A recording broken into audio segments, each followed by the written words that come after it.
Vijayawada university మంచి భవిష్యత్తు కోసం తెలుగు విద్యార్థులు ఇష్టపడే యూనివర్సిటీ. కాల్ 9059052378 9059052379.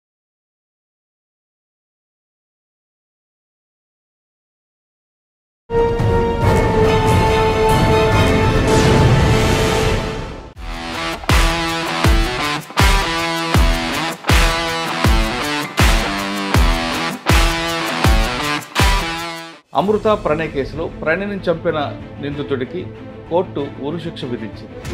మిగతా వాళ్ళకి యావజ్జీవ కారాగార శిక్ష.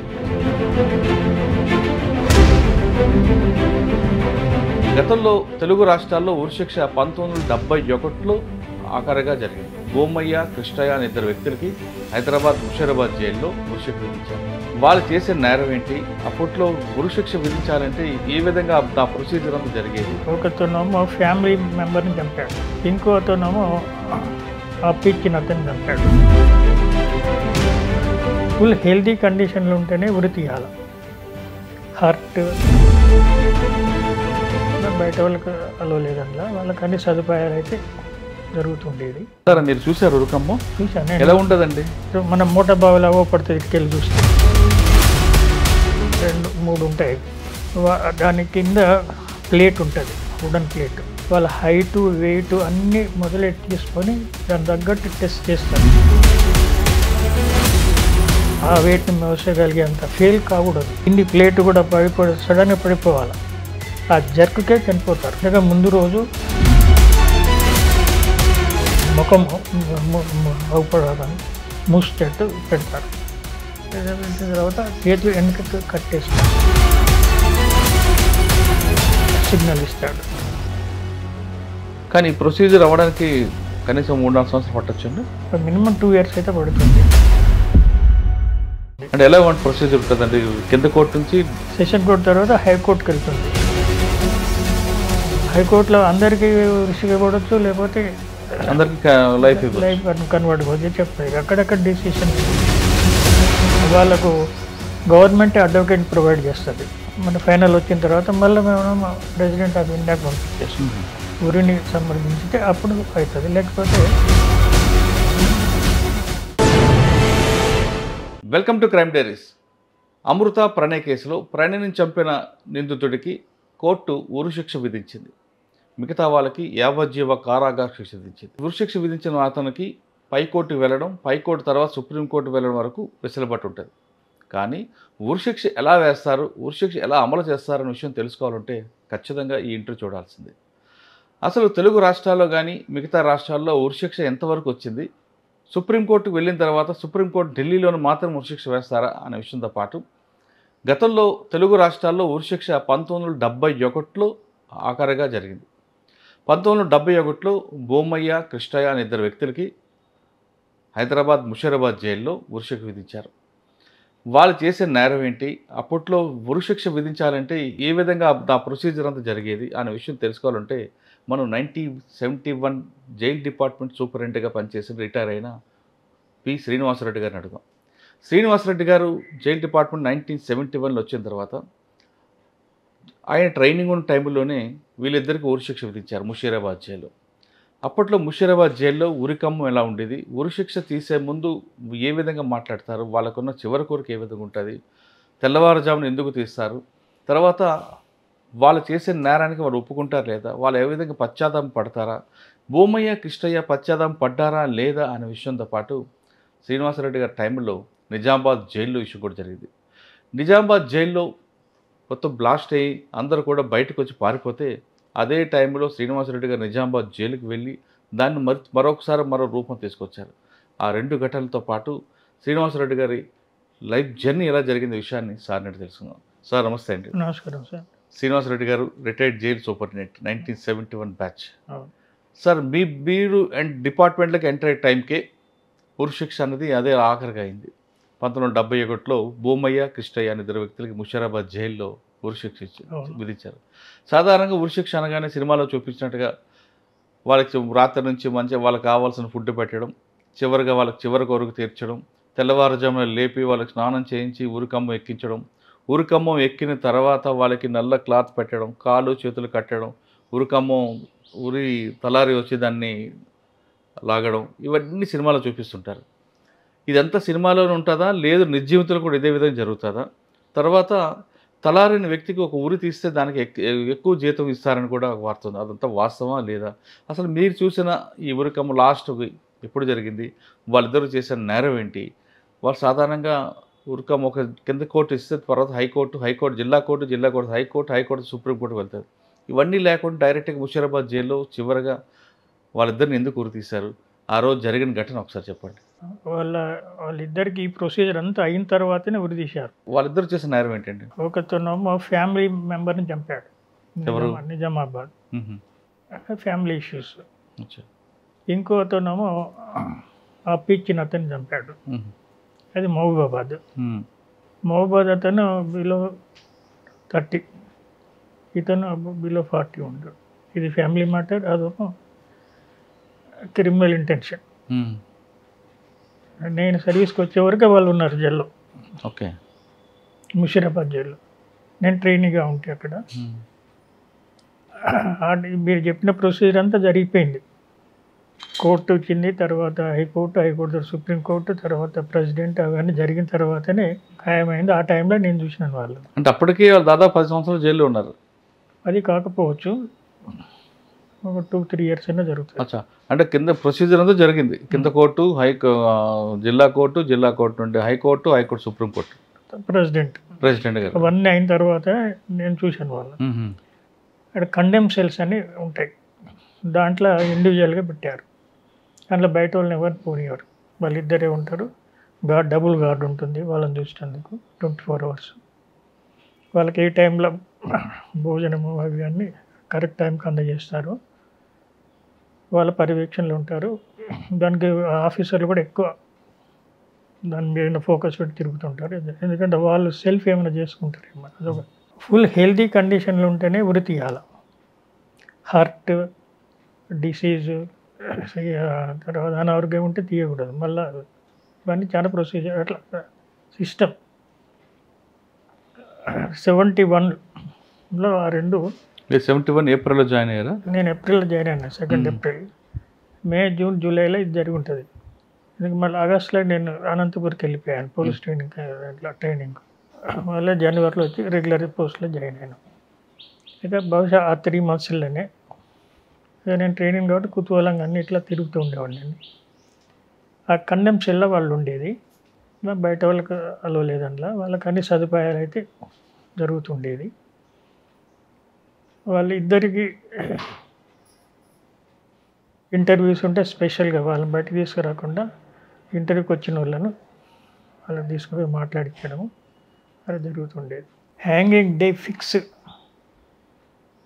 చేసిన తర్వాత లోకల్ ఏదైతే ట్రయల్ కోర్టు ఉంటుందో వాళ్ళే డేట్ ఫిక్స్ చేస్తారు. ఫైనల్ అయితే సుప్రీంకోర్టు నుండి వస్తుంది.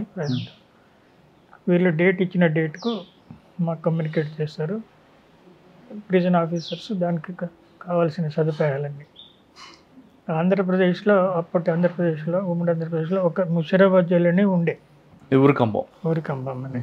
రాజమండ్రి జైలు కూడా ఉండాలి కదండి? రాజమండ్రి జైల్లో కూడా ఉంది, కానీ అక్కడ జరగలేదు. ఇక్కడ ఒక దగ్గర జరిగింది. అంటే అదే ఊరు. సరే, మీరు చూసారు ఉరికమ్మం? చూశాను. ఎలా ఉంటుందండి అది? జస్ట్ మన మూట బావిలా పడుతుంది ఇటుకెళ్ళి చూస్తే. ఇట్లా కిందికి స్లోప్ ఉంటుంది. అక్కడ మన సినిమాలు చూపెట్టినట్టే ఇట్లా ఇట్లా ఉంటుంది. మధ్యన 2-3 ఉంటాయి. దాని కింద ప్లేట్ ఉంటుంది, వుడన్ ప్లేట్. వాళ్ళు వుడన్ ప్లేట్ నిలబడితే అది వాళ్ళ హైటు, వెయిట్ అన్నీ మొదలెట్టి తీసుకొని దాని తగ్గట్టు టెస్ట్ చేస్తారు. ఆ హైట్ అంత వెయిట్ ఉన్న ఒక ఇసుక బస్తాను ఆ వెయిట్ని మోసగలిగేంత ఫెయిల్ కాకూడదు, హ్యాంగింగ్ ఫెయిల్ కాకూడదు. అటువంటి రోపు కొత్తది టెస్ట్ చేసి దానికి వెయిట్ మెయింటైన్ చేయగలిగే రోపు ఇవన్నీ టెస్ట్ చేస్తారు. కింది ప్లేట్ కూడా సడన్గా పడిపోవాలి, ఆ జర్క్కే చనిపోతారు. ఇక దానికి నాట్ ఈ సైడ్లో పెడతారు, ఇది కొట్టుకుంటే శ్వాస తొందరపోతుందని. దానికి కొద్దిగా కాలంలో తర్వాత జరగలేదు.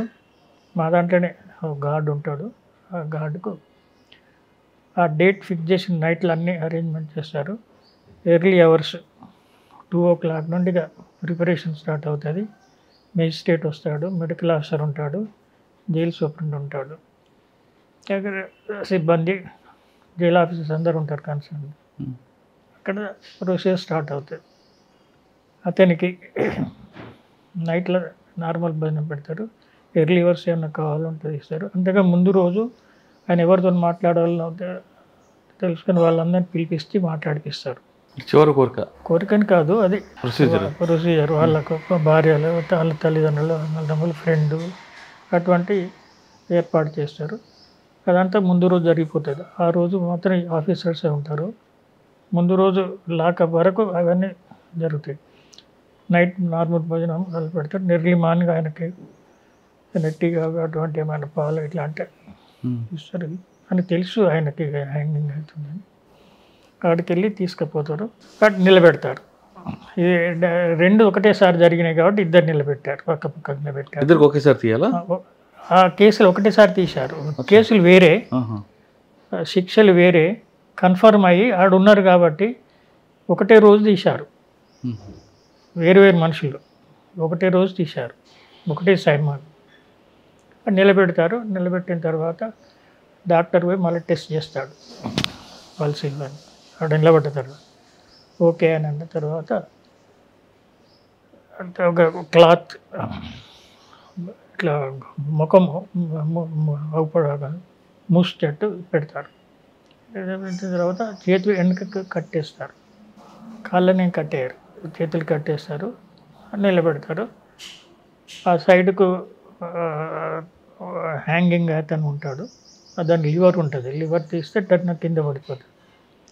ఇక వీళ్ళంతా చేసి డాక్టర్, సూపరింటెండెంట్, మెజిస్ట్రేట్ వీళ్ళంతా బట్టి ఫైనల్గా ఓకే అని అంటే వాళ్ళు క్లాత్ పెట్టేస్తారు. పెట్టేసి దానికి పెట్టి నాట్ను పక్కకు పెట్టి రెడీ ఉంచుతారు. ఉంచిన తర్వాత ఇక్కడ వీళ్ళందరూ చూసి అంతా ఓకేనా, ఏమైనా డౌట్స్ ఉన్నాయి, వీళ్ళైన ప్రొసీజర్ రాంగ్ ఖైదీ నేను ఇట్లా జరుగుతుంది అని టెస్ట్ చేసి అందరూ ఐడెంటిఫై చేసి అక్కడికి తీసుకొచ్చే ముందు మోల్స్ గిట్ అని మళ్ళీ చెక్ చేపిస్తారు వాళ్ళతో, మిస్ హ్యాపెనింగ్ జరగకుండా.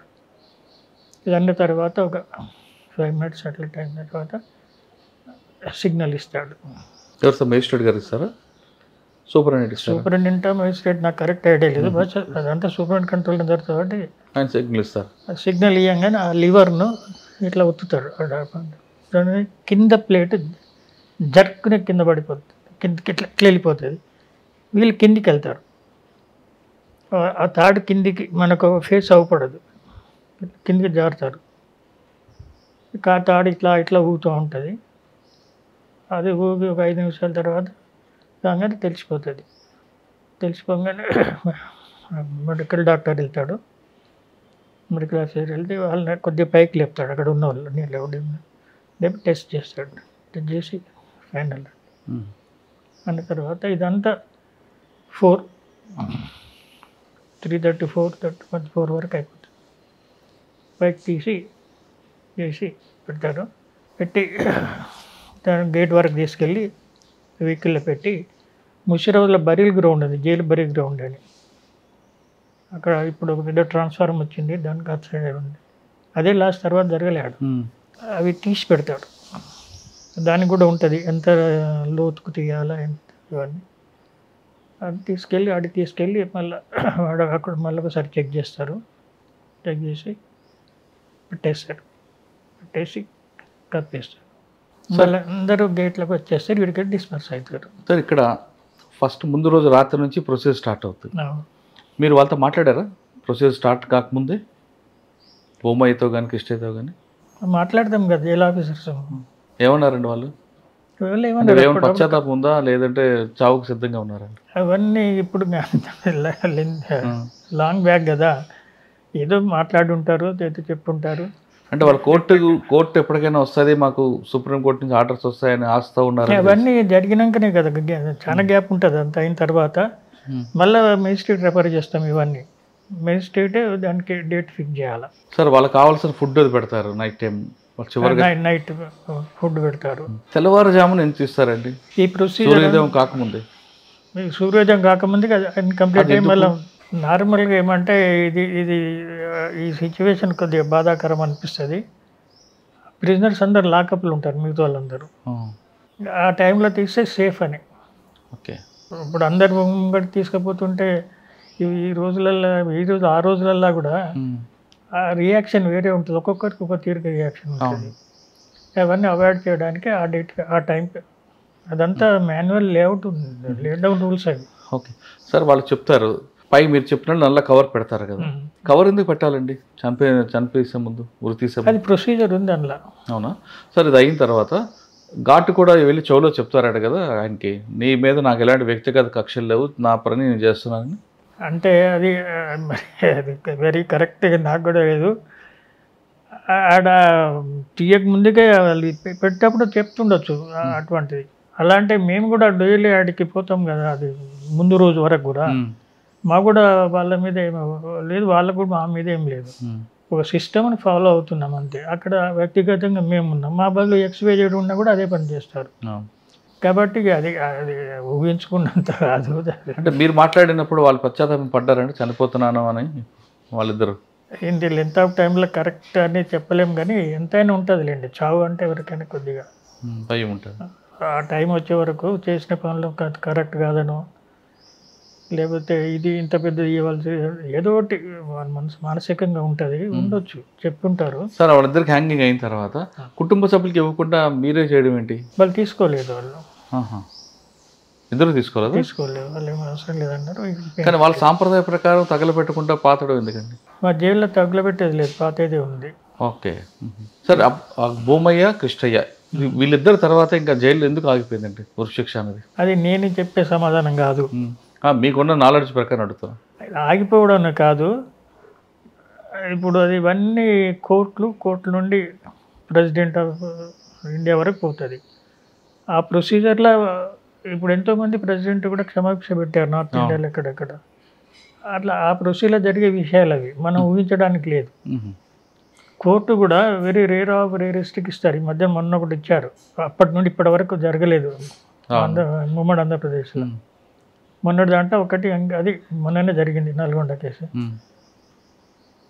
అది మనము ఏం చెప్పలేము అది ఎందుకు అనేది.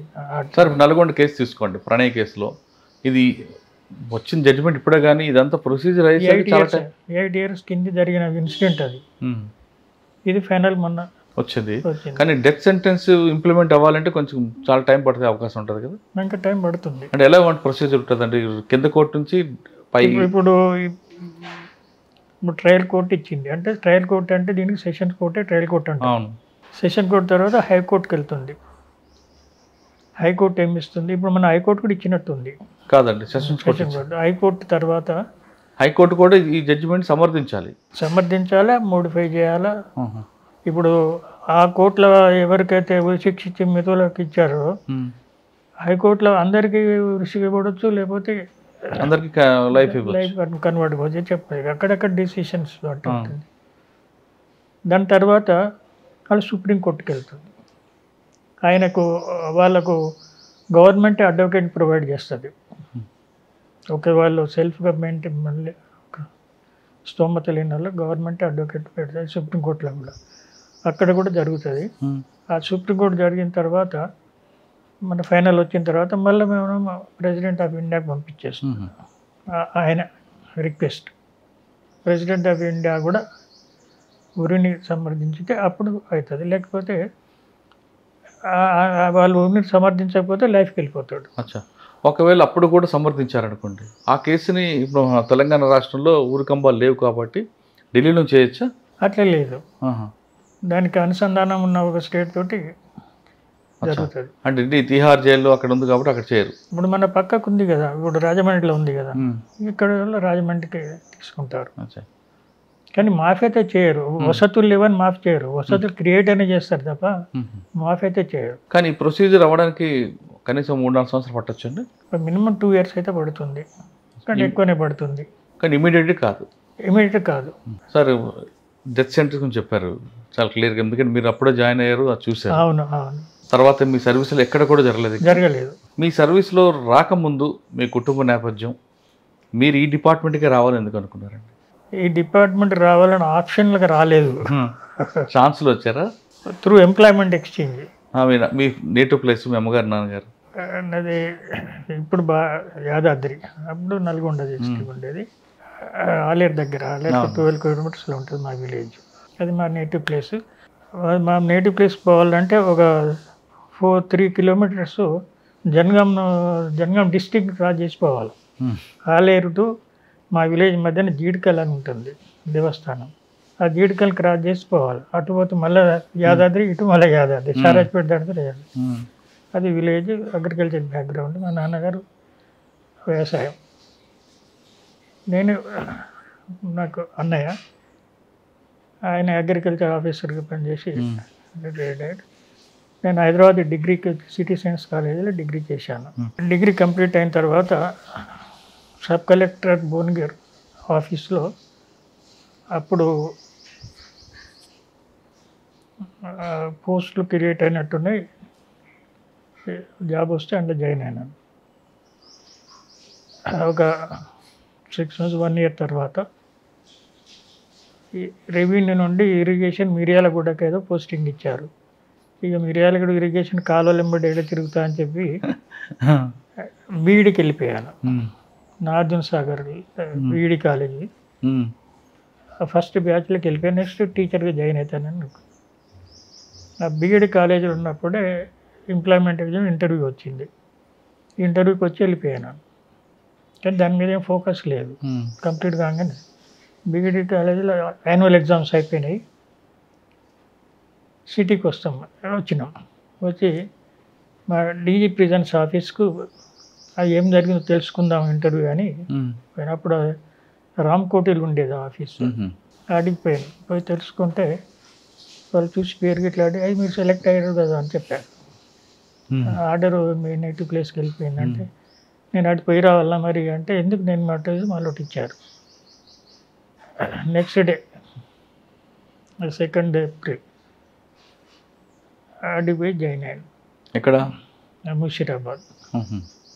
అప్పుడు ముషీరాబాద్ ఉండే పిహెచ్సి తప్పల్లి అగ్రికల్చర్ కాలేజ్ అది వీళ్ళ కంట్రోల్లో ఉండేది. నాకు ఆ శాలరీ పర్పస్లో అగ్రికల్చర్ కాలనీ పోస్టులో పెట్టి ముషీరాబాద్ జైలు సూపరింటెండెంట్ దగ్గర ఇప్పుడు చేయమని. అంటే మీ ట్రైనింగ్ అంతా ముషీరాబాద్ జరిగింది కాదు, ఫస్ట్ 3 months 2 months ముషీరాబాద్లో ఉన్నాము. పీటీసీ అనంతపూర్ పోలీస్ ట్రైనింగ్ కాలేజ్కి వెళ్ళాము. ఓకే సార్, ముషీరాబాద్ ట్రైనింగ్లో 3 నెలలు ఏం నేర్చుకున్నారు మీరు? ఇదే బొమ్మయ్య గౌడ చూసాము. అక్కడ రొటీన్ వాళ్ళు ఎమ్మటే తిరిగేది, రెగ్యులర్ ఆఫీసర్స్ ఉంటారు కదా, వాళ్ళతోటి వాళ్ళు చేసే పనులను మనం నేర్చుకున్నాం. అప్పుడు జైలు అంటే ఎలాగుండేవండి? ఇప్పుడులాగా కాదు కదా, ఇంకా దారుణమైన పరిస్థితులు ఉండేవి అప్పుడు? పరిస్థితులు దారుణం ఎప్పుడు లేవు, ఇప్పుడు ఇలా ఉందో అప్పుడు అలానే. కానీ జైలు అంటే అప్పట్లో సినిమాలో చూపించినట్లు పాత జైళ్ళు కొడతారని, అదేవిధంగా బాత్రూమ్ క్లీన్ చేస్తారని, సిల్వర్ ప్లేట్లో అన్నం ఇస్తారని ఇవన్నీ చూపించారు, అదే వాస్తవం? ఇప్పుడు అది జైలు డిపార్ట్మెంట్ చేసే పనులు కావు అవి, అది స్టేట్ గవర్నమెంట్ ఫెసిలిటీస్. అప్పుడు అల్యూమినియం ప్లేట్స్ ఉండేది, అల్యూమినియం పాత్రలు ఉండేది, వంటకు అల్యూమినియం పాత్రలు, తినేదానికి అల్యూమినియం ప్లేట్స్ ఉండేది. సినిమాలు చూపెట్టినట్టు ఆ బొచ్చెల్లాగానే ఉండేవి అవి. కానీ మనమే నేషన్ లెవెల్ మనమే first state introduce stainless steel plates, glass, mugs అన్నీ స్టెయిన్లెస్ స్టీల్ పెట్టారు. ఇత్తడి పాత్రలేమో వంటకు పెట్టారు. కానీ అప్పట్లో మంచాలు కానీ ఫ్యాన్లు కానీ ఉండేవి కావంటారు, వాస్తవం? నిజమే, ఫ్యాన్లు మనము భారతదేశంలో మనమే ఫస్ట్ ఇంట్రడ్యూస్ చేసినాము. Jail department jail prisoners fan provide చేసింది ఫస్ట్ కంబైన్డ్ ఏపీలో. కంబైన్డ్ నేను చెప్పేదంతా కంబైన్డ్. 71 అంటే అప్పుడు కంబైన్డ్. 71లో లేవు ఫ్యాన్లు, తర్వాత కాలంలో. మరి ఎలా పడుకునేవారండి? ఉట్టిగా అంతే, జైలు అంటే జైలే, గ్రౌండ్ మీద పడుకునేది. వాళ్ళకొకటి ఒకటి జూట్ మ్యాట్, ఒకటి ఉలన్ కంబల్, ఒకటి కాటన్ బెడ్షీట్, ఈ 3 వాళ్ళదిగా బెడ్డింగ్, వాటి మీద మెయింటైన్ అయ్యేది వాళ్ళు. అయినా మెడికల్ తర్వాత పిల్లోస్ వచ్చినాయి, మొదట్లో పిల్లోస్లో, ఇప్పుడు పిల్లోస్ ఉన్నాయి అందరికి. మరి టాయిలెట్ అది నైట్లో అటాచ్డ్ టాయిలెట్స్ ఇప్పుడు ఉన్నాయి, అప్పుడు ఉన్నాయి. బ్లాక్లోనే చివరికి ఉంటాయి టాయిలెట్స్. సార్ మీరు వెళ్ళే టైంలో డే టైంలోనో బయట ఉంటాయి. అచ్చా, మీరు వెళ్ళే టైంకి జైల్లో రౌడీయిజం కొట్లాట్లు అవన్నీ ఉండేవా? అది అప్పుడు ఉన్నది ఇప్పుడు లేదు, ఇప్పుడు ఉన్నది అప్పుడు లేదని కాదు. నార్మల్ అంటే మీరు చూసేటప్పుడు బాగా ఆ టైంలో బాగా కరడు కట్టిన రౌడీలు ఉండేవారు కదండి 1971 అంటే. అట్లానేం లేదండి. అప్పుడు జనం చెడ్డోళ్ళు ఎందుకు అవుతారు, ఇప్పుడు మంచోళ్ళు ఎందుకు అవుతారు? అంతే అంటారా? ఇప్పుడు జనం అప్పుడు జనం, అప్పుడు జనం, ఇప్పుడు జనం సేమ్. అంతే. బయట సొసైటీ ఎలా ఉన్నారో ఇది అట్లే ఉంటుంది. ఆ టౌన్లో ఎక్కువ రౌడీజం ఉంటే జైల్లో అదే రౌడీజం ఉంటుంది. ఆ టౌన్లో పీస్ఫుల్ ఉంటే జైల్లో కూడా పీస్ఫుల్ ఉంటుంది. సార్ నక్సలైట్లు ఎవరు చూస్తారండి? చూశాను. ఎవరు? నేను 71లో జాయిన్ అయినప్పుడే నక్సలైట్ సెల్ సెపరేట్ అప్పుడు కూడా నక్సలైట్ బ్యారక్ అని సెపరేట్ ఉండేది. తరిమిల నాగిరెడ్డి గారు ఉండేది అప్పుడు. దేవులపల్లి కృష్ణ వెంకటేశ్వరరావు, దేవులపల్లి వెంకటేశ్వరరావు, అలా వాళ్ళు ఒక 15 మంది దాకా ఉండేది. కొండపల్లి సీతారాం గారు తర్వాత అప్పుడు లేడు ఆయన. 71లో నేను వెళ్ళాను ఏప్రిల్ వరకు. వాళ్ళతో మాట్లాడారండి మీరు? మాట్లాడే డీల్ అంటే వాళ్ళతో మాట్లాడే సాధారణంగా మనం కూడా అటు వెళ్ళాలని దీంట్లో తీసుకొస్తారు మీకు ఎప్పుడైనా? ఏం లేదు, అట్లేం లేదు. అట్లేం ఇప్పుడు ఫీలింగ్ అనేది వ్యక్తిని బట్టి ఉంటుంది. ఇప్పుడు ఇట్లా గుంజంగిన మనం ఎట్లా పోం కదా, నేను ఎక్కువసేపు మాట్లాడుతుండేది ఈయనతోటి, నాగిరెడ్డితోటి. అన్నీ ఆయన ఫిలాసఫీ అది. చరిమల నాగిరెడ్డి అనేది ఎడ్యుకేటెడ్ ఫ్యామిలీ నుండి, ఆయన కూతురు వాళ్ళు సెంట్రల్ యూనివర్సిటీలో ఉండేది, వాళ్ళు వచ్చేది ఇంటర్వ్యూకు. తర్వాత ఆయన బావనే కదా నీలం సంజీవ్ రెడ్డి, తర్వాత ఆయన ఎగ్జిక్యూట్ అయ్యాడు. వీళ్ళ గ్రూప్ ఉంటుంది కదా, వాళ్ళు డే టైం అంతా కలిసి తిరుగుతారు, నైట్లో మాత్రం లాకప్ ఉంటుంది. నేను పోతే నైట్లో పోతే కూడా ½ అన్ అవర్ మాట్లాడి ఉండేవాడు. నేను నైట్ రౌండ్ పోయినప్పుడు నేను ట్రైనింగ్లో ఎక్కువ నైట్ డ్యూటీ వేసేది నన్ను, రెగ్యులర్ ఆఫీసర్. నాకు ఏ పని ఉన్నది తిరిగేది నైట్లో 2 రౌండ్స్ తప్పనిసరి చేయాలి. బిఫోర్ 12 ఒక రౌండ్ చేయాలి నైట్ ఆఫీసరు, ఆఫ్టర్ 12 ఒక రౌండ్ చేయాలి. ఇది ఆఫీసరు ఆడనే పడుకోవాలి జైల్లోనే. ఇప్పుడు కూడా అదే సిస్టమ్ ఉంది. డ్యూటీ ఆఫీసర్ అంటే పడుకోవాలి. సాధారణంగా మీరు అర్బన్ కల్చర్ లేరు, రూరల్ కల్చర్ నుంచి వచ్చారు, గ్రామీణ ప్రాంతం నుంచి వచ్చి ఈ జైలుకి వెళ్ళగానే భయం అనిపించలేదా? ఇది క్రిమినల్స్తోని నక్సలతో అందరితో ఉంటున్నాను అని? కాదు, ఆ ఫీలింగ్ ఏం లేదు. ఆ ఏజ్ గ్రూప్ ఆ ఫీలింగ్ ఏం లేదు. తర్వాత అప్పటికి మనము కాలేజీలో 3 ఇయర్స్ చదువుకొని వచ్చినాము, సొసైటీ అవగాహన ఉంది.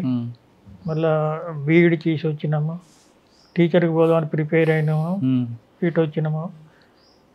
ఇటు రావడానికి ఒకటే కారణము, టీచర్ అయితే మఫ్సల్ ఏరియాలో పనిచేయాలి.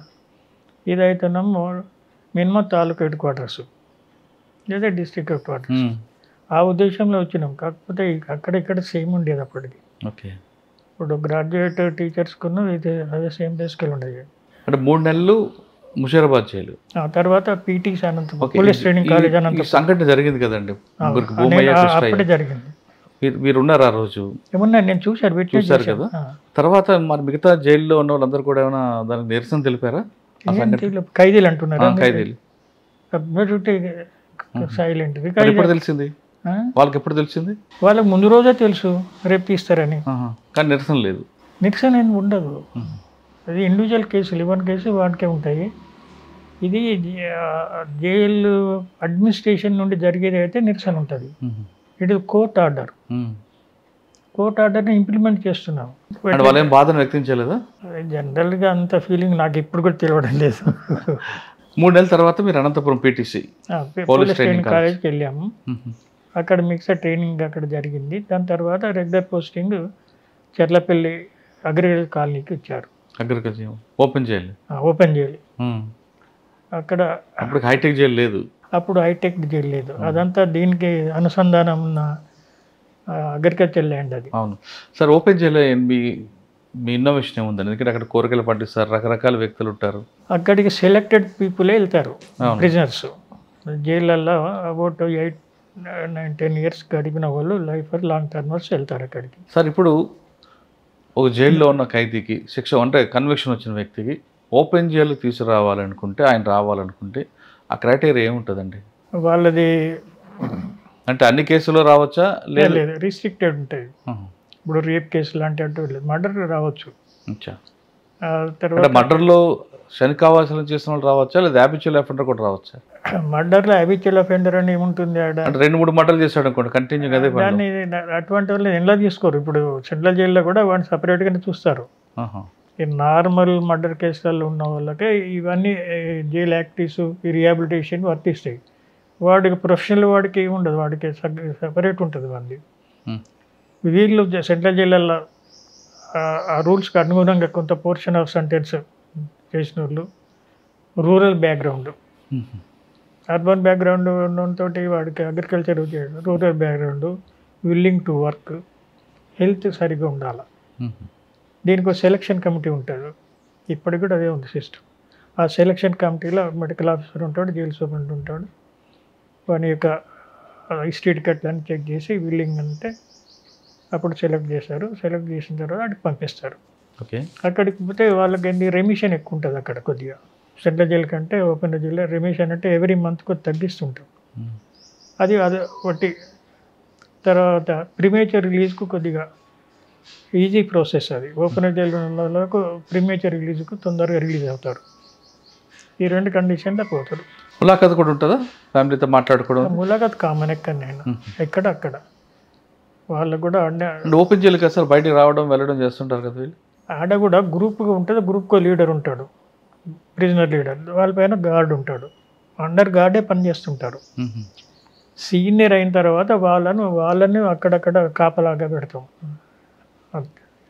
వాళ్ళది గ్రూప్ని పోవాలి, గ్రూప్ని రావాలి, మరి గ్రూప్ని వెళ్ళిపోవాలి. బయటికి వెళ్ళి రావడానికి లేదు, బార్డర్ దాటి బయట తిరగడానికి లేదు. అదే టైంలో వాళ్ళ ఫ్యామిలీ మెంబర్స్ వచ్చారని మాట్లాడుకోవచ్చా? అంటే వాళ్ళు అక్కడికి రారు, ఇక్కడ ఆఫీస్ కాడికి వస్తారు. ఓపెన్ జైల్లో ఆఫీస్ ఉంటుంది, ఆడికి వస్తారు. ఆడికి వస్తే వాళ్ళని పిలిపిస్తాం, పిలిపించి ఆడ కూర్చోబెట్టి మాట్లాడి. అంతేగాని ఎక్కడో గ్రౌండ్లో ఉన్నాడు కదా నా చివరికి వెళ్ళి మాట్లాడి వీళ్ళు ఆడ పోరు, వాళ్ళే ఇక్కడికి వస్తారు. ఓకే, ఇంటర్వ్యూ ప్లేస్ కాడికి వచ్చి ఇక్కడ కూడా అండర్ విజువల్ సూపర్విజన్లోనే జరుగుతుంది ఇంటర్వ్యూ. Officers gourd level. మీరు వెళ్ళేసరికి మెయిన్ ఛాలెంజ్ ఏమొచ్చిందండి అక్కడ ఓపెన్ జైల్లో? ఛాలెంజ్ అంటే లేదా అదే రొటీనే జరిగిపోయే పనులు. అక్కడ అప్పటికి ఏం పండించేవారండి? కూరగాయలు మార్కెట్లో దొరికే కూరగాయలు, ఆ సీజన్ పండే కూరగాయలు పెడతాడు. సొరకాయలు సీజన్ సొరకాయలు, బీరకాయలు, టమాటా ఎక్కువ. సార్ అవన్నీ బయట అమ్ముతారా లేదా చర్లపల్లికి మిగతా జైలుకి సప్లై చేసేవారా? మొదలు ఆ జైలు సఫిషియెంట్, తర్వాత అదర్ జైల్స్. ఓహో, ఇప్పుడు మాత్రం మార్కెట్ ఆడ ఒక షాప్ పెట్టారు. అవును, అవన్నీ రెగ్యులర్గా ఇప్పుడు ప్రొడక్షన్ పెరిగింది కాబట్టి ఆడ పెడుతున్నారు, అమ్ముతున్నారు. అంతకుముందు జైల్లోకి పంపేవాళ్ళం. తర్వాత డైరీ కూడా స్టార్ట్ చేశారు, ఇప్పుడు నడుస్తుంది డైరీ. ఆ మిల్క్ సెంట్రల్ జైలు హైదరాబాద్కి పోయేది, ముషిరాబాద్కి పోయేది. దాంట్లోనే కూరగాయలు పంపుతుండేది, మళ్ళీ దాంట్లోనే రిటర్న్ వస్తుండేది. సార్ ఓపెన్ జైలు తర్వాత ఎక్కడికి వచ్చారండి? ఓపెన్ ఎయిర్ జైల్లో 71 ట్రైనింగ్ వచ్చి 72 జాయిన్ అయినాను. 73, 74 జూన్లో టాటా ఇన్స్టిట్యూట్కి వెళ్ళాను. 2 years regular criminology and correction administration course. అది గవర్నమెంట్ స్పాన్సర్డ్, ఆన్ డ్యూటీ. 74 జూన్కి వెళ్ళి 75, 76 మేలో రిటర్న్ అండి. ఆ 2 years కోర్స్ కంప్లీట్ అయినాక ఆ రిటర్న్లో పోస్టింగ్ నాకు చంచల్గూడ సెంట్రల్ ప్రిజన్ హైదరాబాద్కి ఇచ్చారు. అవునా సార్? క్రిమినల్ సైకాలజీ ఏం నేర్చుకున్నారంటే దానివల్ల ఇప్పుడున్న ప్రిజన్స్ డిపార్ట్మెంట్కి ఏం ఉపయోగం? డ్యూటీలో కొద్దిగా పర్ఫెక్షన్ ఉంటుంది, డ్యూటీలో పర్ఫెక్షన్ ఉంటుంది.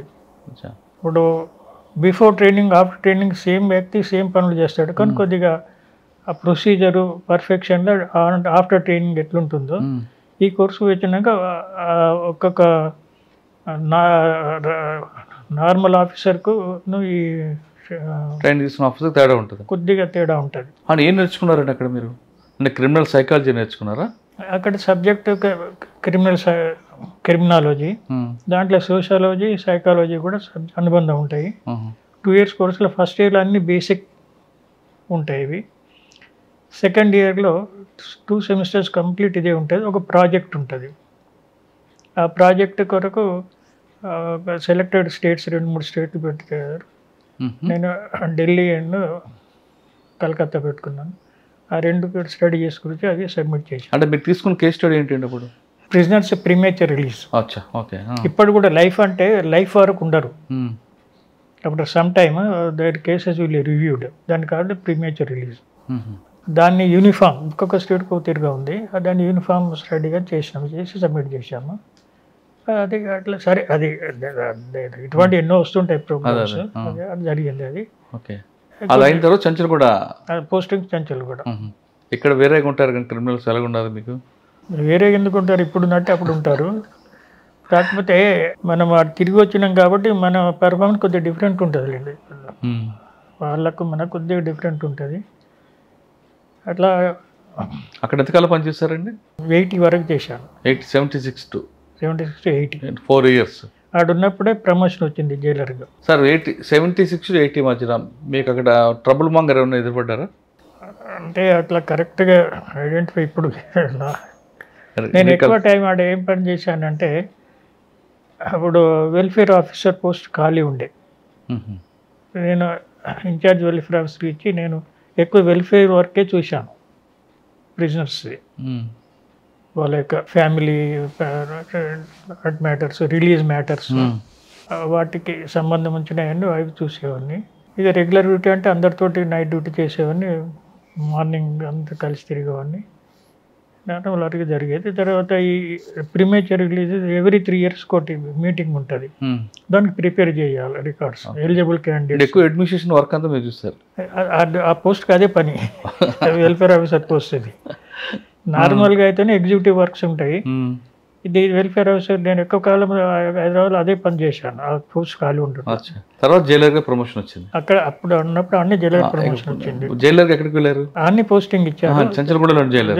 అక్కడ ఎంతకాలం పనిచేస్తారు జైలర్? అదే 4 years లో 4 years లో 2 years జైలర్. ఓకే. చేసి మళ్ళీ జైలర్ ప్రమోషన్. అప్పుడే ఉందండి సార్ మీ వర్క్? అంటే నేచర్ ఆఫ్ ది అది. ఇక మిగతావి ఉంటాయి కదా దానికి సంబంధించింది, చెక్కింగ్ గిట్ అవి ఉంటాయి కదా. జైలర్ అంటే కొద్దిగా ఇన్స్పెక్షన్ క్యాడర్కి వస్తుంది అన్నట్టు. డిప్యూటీ జైలర్ మీద కొద్దిగా సూపర్వైజర్. డిప్యూటీ జైలర్ అంటే నా యూనిఫామ్గానే ఉంటాం అందరం. జైలర్ కొద్దిగా చెక్కింగ్కి వస్తుంది. సార్ జైలర్ అనగానే మార్నింగ్ రౌండ్స్, అడ్మినిస్ట్రేషన్ బ్లాక్ను తీసుకురావడం, వాళ్ళు ఉన్నారా లేదా కౌంట్ చేయడం, తర్వాత ఫుడ్ అయిన తర్వాత మీరే ఫస్ట్ అదే సూపర్, అదే ఇవన్నీ కార్యక్రమాలు చేసేవారా? అదే ఎవ్రీ డే జరిగేది అది. అంటే మార్నింగ్ ఎన్ని గంటల రౌండ్స్ ఉంటాయి సార్? 9 సార్. సాధారణంగా అప్పట్లో, అంటే ఇప్పుడంటే వేరేగా ఉన్నాయి కానీ అప్పట్లో సూర్యోదయం అయిన తర్వాత తీసేవారా లేదా ముందు తీసేవారు లాకప్ ఓపెన్ చేయడం? దానికి సూర్యోదయం సూర్యాస్తమయమే టైమింగ్స్ దానికి ఇప్పటికి కూడా. ఇప్పుడు వింటర్ సీజన్లోనేమో ఈవినింగ్ తొందరగా అవుతుంది, సమ్మర్ సీజన్ లేట్గా అవుతుంది. అట్నే లాకప్ కూడా అదే పీరియడ్లో లేట్ అవుతుంది. సన్సెట్ అయ్యే వరకు అయిపోవాలి లాకప్. సన్ రైజ్ అయ్యే నుండి అన్లాకప్ చేయాలి. అన్లాకప్ చేసి కౌంటింగ్ చేసి అన్ని కూర్చోబెట్టి కౌంటింగ్ చేసుకొని అవన్నీ రిపోర్ట్లు రెస్పెక్టివ్ బ్యారెక్ది. డే టైం వచ్చే వార్డర్స్ వస్తారు, నైట్ టైం ఉన్న వార్డర్స్ ఉంటారు. ఆ ఇద్దరు చేసి దిగిపోయే వార్డర్ వచ్చి అక్కడ రిపోర్ట్ చేస్తాడు ఏమేమి వచ్చి గేట్లో. అవన్నీ వచ్చిన తర్వాత బెల్ కొడతారు, 2 బెల్లు కొడితే అది అన్లాకప్ క్లియర్ అయినట్లు లెక్క. సరౌండింగ్లో ఉన్న క్వార్టర్స్లో ఆఫీసర్స్ సూపరింటెండెంట్కి వస్తుంది బెల్, దట్ ఈస్ అన్లాకప్. లాకప్ కూడా అంతే, సన్సెట్ వరకు కౌంట్ చేసుకుంటూ వస్తారు, సన్సెట్ వరకు తీసుకొస్తారు. మొత్తం వార్డర్స్ అంతా రిపోర్ట్ చేస్తారు గేట్కి వచ్చి. డ్యూటీ ఆఫీసర్ రిసీవ్ చేసుకొని టోటల్ టాలీ చేసి ఆనాడు అన్లాకప్ ప్లస్ ఆనాడు అడ్మిషన్ టోటల్, ఆనాడు రిలీజ్ మైనస్ బ్యాలెన్స్, ఈ ఫిగర్కు వీళ్ళు తీసుకొచ్చిన కౌంటింగ్ టాలీ కావాలి. సార్ ఒకసారి లాకప్ అయిన తర్వాత అడ్మిషన్స్ వస్తాయి, అప్పుడు ఏం చేస్తారు? తీసుకోము కదా. తీసుకోరా? కానీ ఇప్పుడు తీసుకుంటున్నారు కదా. అంటే వాళ్ళు చెప్తే మొదలే చెప్పెడితే వాళ్ళు ఎక్కడ పెడతారండి అప్పుడు? అడ్మిషన్ బ్లాక్లో పొడక పెడతారా? ఇప్పుడు రాగానే ఫస్ట్ అందరిని తీసుకోవచ్చు, ఒకటే అడ్మిషన్ బ్లాక్లో పెడతాము. సెకండ్ డే సూపరింట్ రౌండ్లో వాళ్ళందరూ నిలబెడతారు. సూపరింటెండెంట్ అందరూ ఉంటారు, ఆఫీసర్స్, టోటల్ ఆఫీసర్స్. వాళ్ళు చూసుకుంటా ఒక్కొక్కరిని వెరిఫై చేసుకుంటా ఏ బ్లాక్ చేయాలని సూపరింటెండెంట్. కేసు స్టడీ బట్టి మారుస్తుంటారా? అంటే అందరిని గొంప కొద్దుకు పోయారు. ఒక మర్డర్ కేసు ఒకటికి, సెల్ ఫోన్ దొంగతనం కేసులో ఒకరికి, అలా రేప్ కేసు ఇండివిజువల్ కేసులను బట్టి అలాట్ చేస్తారు బ్లాక్స్. Habitual offender separate. ఫ్రెష్గా వచ్చిన వాటికి సపరేట్. కానీ ఫ్రెష్గా వచ్చిన వాడిని తీసుకొచ్చి హ్యాబిచువల్ కలపరు. అట్లా అందుకు అట్లా ఉండొద్దనే సూపరింట్ లెవెల్లో పెట్టారు అది అచ్చా అలాట్మెంట్. ఆ సూపరింట్ అలాట్ చేస్తే అదే బ్యారక్లో పోవాలి. మళ్ళీ బ్యారక్ మావాలంటే మళ్ళీ త్రూ రిపోర్ట్ రావాలి, ఆ రిపోర్ట్ ప్రకారం మళ్ళీ మారవాలి. లేకపోతే ఎవరిని వాళ్ళు ఇష్టమని చేస్తే ఒక కేసు ఒక్క దగ్గర వాడాలి, జంపింగ్ చేయొచ్చు కదా, ప్లానింగ్ చేయొచ్చు. సార్ ఎప్పుడైనా మీ సర్వీస్లో కౌంట్ తగ్గిందా ఎవరికైనా? తగ్గదు కదా, సేమ్ ఉంటారు. అంటే ఎస్కేపింగ్ ఉండదు. కోర్టు ఎస్కేప్ అప్పుడే నోటీస్ అవుతుంది, అది లాకప్ దాకా ఆగదు. ఎందుకంటే గార్డ్ 4 దిక్కుల టవర్స్ ఉంటాయి, టవర్స్ మీద విజిలెన్స్ ఉంటుంది. వాళ్ళ డ్యూటీ అది. వాళ్ళు ఏమైనా ఉంటే అప్పటికప్పుడే రిపోర్ట్ చేస్తారు. కానీ అప్పట్లో హాస్పిటల్ ఉంటుంది, ఎవరైనా పడుకోవడానికి డబ్బులు ఉంటే హాస్పిటల్లో పడుకోవచ్చు అనేది ఉంది, వారు నిజం అంటారు అది? ఇప్పుడు హాస్పిటల్ అనేది మెడికల్ ఆఫీసర్స్ కంట్రోల్ ఉంటుంది. అది మెడికల్ ఆఫీసర్ 2 రకాలు. సేమ్ బ్యారక్లో ఉండి కొద్దిగా అతన్ని స్పెషల్ డైట్ అని రాస్తాడు. స్పెషల్ డైట్ అంటే extra milk, bread, apart from regular diet అలా ఉంటుంది. ఇక మరీ సిక్ అయితే హాస్పిటల్ షిఫ్ట్ చేస్తాడు, ఆయన హాస్పిటల్లో అడ్మిట్ అవుతాడు. హాస్పిటల్ అంటే సేమ్ బ్లాక్, సేమ్లో ఒక బ్లాక్ అది, దాంట్లో ఉంటాడు. అక్కడ అవుట్ పేషెంట్ వింగ్ ఉంటుంది, అక్కడ డాక్టరు, తర్వాత కాంపౌండర్స్ వాళ్ళందరూ ఉంటారు. అక్కడేం ఫెసిలిటీస్ ఏముండవు. ఫెసిలిటీస్ కదా, కింద పడుకోవడం కష్టం అన్నాడు, డబ్బులు ఇస్తే హాస్పిటల్ పంపిస్తారు, మంచం మీద పడుకోవచ్చు అనేది ఉండేది. అది అవి ఉన్నాయి, కొద్దిగా ఉంటాయి, 2-3 ఉంటాయి అందులో. అవి ఎంతమంది పోతారు అడిగి. సార్ సాధారణ డైట్ ఏ ఉండేదండి అప్పట్లో? డైట్ మన స్టేట్ ప్రెజెంట్ డైట్, ఇది మోడల్ డైట్ ఇన్ ఇండియా. మన దగ్గర మొదటి నుండి కూడా అది క్యాలరీ స్టడీ చేసి పిక్ చేసిన డైట్ అది. ఇప్పటి కూడా అదే ఫాలో అవుతున్నారు. కొద్దిగా ఇప్పుడు వేరే కొద్దిగా ఇంగ్రీడియంట్స్ మార్చారు. మార్నింగ్ మన దగ్గర టీ ఇంట్రొడ్యూస్ చేసింది, తర్వాత ఇప్పుడు అన్ని దగ్గర టీ అయింది. మార్నింగ్ లేవగానే టీ ఇస్తారు. ఎన్ని గంటలకు? Before 7 o'clock. ఇంట్లో కూడా ఎవరు కదా ఎవరు. తర్వాత బ్రేక్ఫాస్ట్. ఏంటి సార్ బ్రేక్ఫాస్ట్ ఏముంటుంది? ఇడ్లీ వడ ఉంటుంది. 8 to 9 లోపల బ్రేక్ఫాస్ట్ ఇస్తారు. ఇప్పుడు టర్న్ తీసుకొచ్చారు, ఒకరోజు ఉప్మా, ఒకరోజు దోశ, ఇట్లా ఇస్తారు. ఇట్లా రొటేషన్ అన్ని బ్లాక్లకు 7 to 8 లోపల సప్లై. లంచ్ అనేది 10:30 to 11:30 వరకు. అదేంటి ఎర్లీగానా? 10:30 to 11:30, 12 లోపల అయిపోతుంది. కోర్టు పోతారు కాబట్టి తొందరగా తయారవుతుంది. దాంతోపాటు కోర్టు పోయే వాళ్ళకు మొదలు ఇస్తారు, ఒక 1 hour ముందు ఇస్తారు. మిగతా వాళ్ళందరికీ అదే టైంలో. అంటే కోర్టుకు వెళ్తా అంటే బాక్స్ ఇస్తారు కాబట్టి లేదు, తినిపోవాలి. బయట కొంచెం వేది లేదు, ఇది కొంచెం వేది లేదు, బయట నుండి తెచ్చేది లేదు, 2 లేవు, తిని వెళ్ళిపోవాలి. ఒకవేళ డిస్ట్రిక్ట్ ఇట్లా పోతేనో బత్తా ఇస్తాం, ఒక డేకి ఇంత అని ఫిక్స్ ఉంటుంది. గార్డుకి ఇస్తే గార్డు వాళ్ళకు అరేంజ్ చేయాలి. ఇక లోకల్ కోర్టు పోతే భోజనం చేసిపోతారు, మళ్ళీ వచ్చినాక చేస్తారు. డిన్నర్ టైం వరకు రాకపోతే ఆ బ్యారక్ వార్డర్ ఉంటాడు, ఒక్కొక్క బ్యారక్ ప్రెసిడెంట్లో ఒక వార్డర్ ఉంటాడు, అతను తీసి పెడతాడు వాళ్ళకు. కోర్టు రిటర్న్ వాళ్ళకు తీసి పెడతాడు. కోర్టు నుండి రిటర్న్ రాగానే. మరి మధ్యాహ్నం టీ స్నాక్స్ బయట లేదు, ఇంకా జైల్లో ఉన్న వాళ్ళకి. జైల్లో mid day tea, afternoon tea ఇస్తారు 3 o'clock టైంలో, 2 to 3. సమోసా ఇస్తారా? ఇప్పుడు ఏమి ఇస్తుండో కానీ అప్పుడు ఏం లేకుండా ఓన్లీ టీ ఇచ్చేది. ఇప్పుడు కొద్దిగా ఇంప్రూవ్ చేసినట్టున్నారు. మరి నాన్ వెజ్ అండి? ఎవ్రీ సండే నైట్, అంటే డిన్నర్ అంటే అదే 5 o'clock లోపల అయిపోతుంది. ఎవ్రీడేనో మార్నింగ్ లంచ్లో దాల్, పప్పు, 3 పప్పులల్లా సోమవారం ఒక పప్పు, మంగళవారం ఒక పప్పు, బుధవారం ఒక పప్పు, మళ్ళీ కందిపప్పు, పెసరపప్పు, శనగపప్పు, 3 మళ్ళీ రిపీట్ అవుతుంటాయి 6 రోజులు. సండే నాడు లంచ్కి వెజిటబుల్స్, అదర్ డేస్ ఏమో డిన్నర్కి వెజిటబుల్స్. సండే నాడు లంచ్కి వెజిటబుల్, డిన్నర్కు non veg. Non veg mutton, chicken, fish. అప్పుడు ఒక మటనే ఉండేది. తర్వాత చర్లపల్లి పౌల్ట్రీ స్టార్ట్ అయినాక చికెన్ ఆల్టర్నేట్ పెట్టారు. సార్ మటన్ మనం తిన్నంత ఇస్తారా? దానికి క్వాంటిటీ ఇంత ఉంటుందా? 170 grams. వండింది రా రా రా అది వండితే ఇంకో 250కి వెళ్తుంది కదా. అట్లా వస్తుంది. ఇక్కడ అదే క్యాల్కులేషన్లు తీసుకుంటారు. మటన్ ఆడ ఇస్తారు, వండుతారు.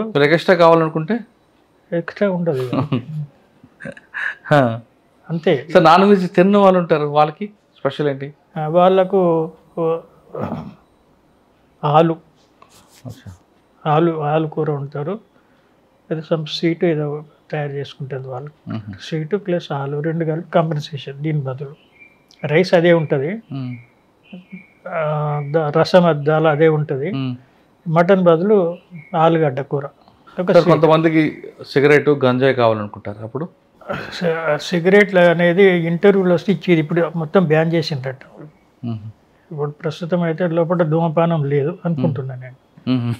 అప్పుడు ఇంటర్వ్యూలు ఇచ్చేవాళ్ళు, క్యాంటీన్ ఇంటర్వ్యూలో వస్తారు కదా వాళ్ళు ఇచ్చేవాళ్ళు. క్యాంటీన్లో కూడా అమ్మేవాళ్ళు. లోపల క్యాంటీన్ ఉంటుంది. క్యాంటీన్లో బిస్కెట్లు, కూల్ డ్రింక్స్ ఉండవు, బిస్కెట్లు, తర్వాత పిపరిమిట్ టైప్ అటువంటివి పెడతారు. అవి కూపన్ మీద తీసుకుంటారు వాళ్ళు. వాళ్ళ క్యాష్ ఉండదు కదా, నాకు ఇన్ని కూపన్లు కావాలని అంటే దాని లిమిట్ ఉంది.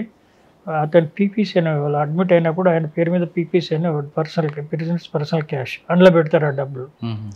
ఆ అకౌంట్ తెరిచి ఆయన డబ్బులు ఉన్నాయంటే ఎంత కావాలంటే ఇంత అంటే అన్ని కూపన్లు ఇచ్చాడు. ఆయన అమౌంట్ డిడక్ట్ అవుతాయి. ఇది ఆ క్యాంటీన్ అకౌంట్లోకి వెళ్ళిపోతుంది ఈ అమౌంట్. వాళ్ళ దగ్గర కూపన్స్ ఉంటాయి. ఆ కూపన్ తోటి ఇప్పుడు టీలు కూడా ఇచ్చి క్యాంటీన్లో టీ పెట్టిండట, బిస్కెట్లు. సరే ఇవేమున్నాయి ఇప్పుడు అవి కొనుక్కొని తింటారు వాళ్ళు. అదే ఒక ఫెసిలిటీ ఉంది. సార్ మీరు జైలర్గా పనిచేసిన ఆమెలో సినిమాలో చూపించినట్లు ఎవరైనా మేమో తిరగబడ్డం చేశారా? అదేమి జరగలేదండి. అదే మీరు ఎప్పుడు జైలర్ హుకుం అనలేదా? ఇప్పుడు అక్కడ సిచ్యువేషన్ వాళ్ళకి ఏముంటుంది అంటే వాళ్ళు ప్రిజనర్స్, ఇది ఒక అడ్మినిస్ట్రేషన్. ఇండివిజువల్గా ఎవరికేమి అందులో ఉండదు. ఇప్పుడు వార్డర్స్ లోపలికి అంటే అది తప్పు కాదు కదా, వాడు లోపల ఒత్తిడి కూడా పోన్నాడు వాడు. అందులాగా బయటకు రా అంటే రావాలి. అది అడ్మినిస్ట్రేషన్ వర్షన్లుగా. సార్ అక్కడ వచ్చే వాళ్ళందరూ క్రిమినల్స్. ఒకసారి వాళ్ళు తిరగబడితే ఏం చేయలేండి మీ పరిస్థితి. మీ దగ్గర ఆయుధాలు ఉండవు, కేవలం మాటలతోని చూపులతోని ఎలాగా వాళ్ళు కంట్రోల్ చేసేవారండి. ఇప్పుడు ఇలా కంట్రోల్ ఏం లేదు, వాళ్ళకి తెలుసు ఇది జైలు. కానీ కొంతమంది ఎదురు పడతారు కదా, తిరగబడతారు కదండి. ఇంతవరకు తిరగబడతారు. వాడు గార్డ్ మీద మొదలు తోటి ఖైదీ మీద తిరగబడతాడు. అప్పుడే ఐడెంటిఫై అవుతాడు, వీడికి పేరు వచ్చేసాను. వన్ మీద స్పెషల్గా కేర్ పెడతాము. తోటి ఖైదీ మీద తిరగబడతాడు, గార్డు మీద తిరగబడతాడు. గార్డు మీద తిరగబడితే అప్పటికి ఐడెంటిఫై అవుతాడు, ఇవన్నీ ఐసోలేట్ చేస్తాము. ఆఫీసర్ మీద తిరగబడి అంతవరకు రాదు, వస్తాయి కదా సపరేట్ చేస్తాం అంతే. ఓకే సార్, చంచలగూడ నుంచి ఎక్కడికి వచ్చారండి? నెక్స్ట్ మళ్ళీ చర్లపల్లికి వెళ్ళాను. Same PSC Cherlapalli. ఓకే, అక్కడ ఎంతకాలం చేశారు? 80 నుండి 83, 2.5 years చేశాను. అంటే అప్పుడు చర్లపల్లికి ఇప్పుడు చర్లపల్లి మార్పు వచ్చిందా మీరు వెళ్ళిన తర్వాత? అంటే సేమ్ కదా, ఓపెన్ ఎయిర్ జైల్ రూల్స్ అవే ఉంటాయి. కాకపోతే పౌల్ట్రీ ఒకటి వచ్చిన తర్వాత అప్పుడే సెకండ్ టైం 80లో పౌల్ట్రీ వచ్చింది, డైరీ వచ్చింది, ఎక్కువ ఫుడ్ గార్డెన్స్ డెవలప్ అయినాయి, మ్యాంగో ఎక్కువ మ్యాంగో గ్రోవర్స్ ఇట్లా పోయింది.